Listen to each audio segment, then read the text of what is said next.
Hello বন্ধুরা, আসসালামু আলাইকুম। আজকে বাসায় ধুপি আয়োজন করছে।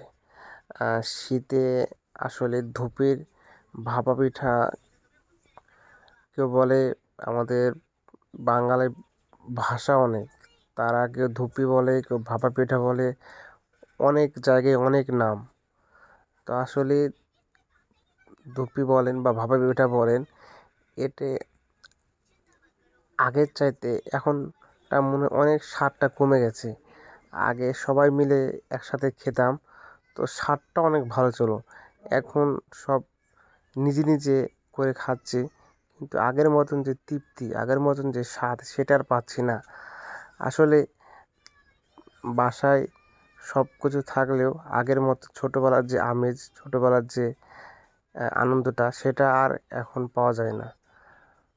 তো ভাপা পিঠাটা আসলে মানুষ শীতকালে, গরিব দুঃখী বড়লোক সবাই খায়, কারণ নতুন ধান ওঠে, নতুন ধানের চালের আসলে সবাই আশা করে থাকে যে একটু ভাপা পিঠাটা মানুষ খাবে, আবার রস পিঠা খায়।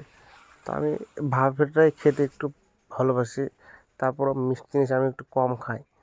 তারপরে বাসাতে আমাদের আজকে শ্বশুর এসেছে, তো এই জন্য আরেকটু অন্যরকমভাবে আসলে ভাপা পিঠাটা করার জন্য আগ্রহ। এদিকে আমার মেয়ে আমাদেরকে দেখার জন্য একবারে পাগল হয়ে আছে।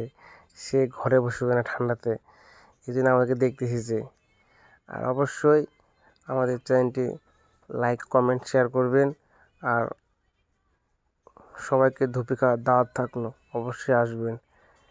এই শীতে না হোক, সামনের শীতে অবশ্যই আমাদের বাসাতে আসবেন। আর ধুপিটি কেমন হয়েছে অবশ্যই জানাবেন। আপনার ভাবি ধুপি বানাতে পারেন, আজ প্রথম সে এত সুন্দরভাবে ধুপি বানালো। আমি তো ভয় করছি, ধুপি নাকি সবার হাতে হয় না। আগে দাদা দাদিরা তো আমাদের কাছে ভিড় দিত না, যে তোরা আজ থাকলে ধুপি হবে না। আসলে সঠিক কতটুকু তা জানি না।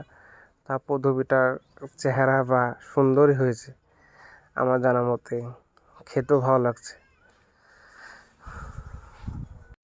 আমার শ্বশুর বাসায় চলে যাবে, কারণ সে নামাজ 5 ওয়াক্ত পড়ে, তো এশার নামাজ হয়ে যাচ্ছে, এজন্য তাকে তাড়াহুড়ো করে তাকে খেতে দিচ্ছে।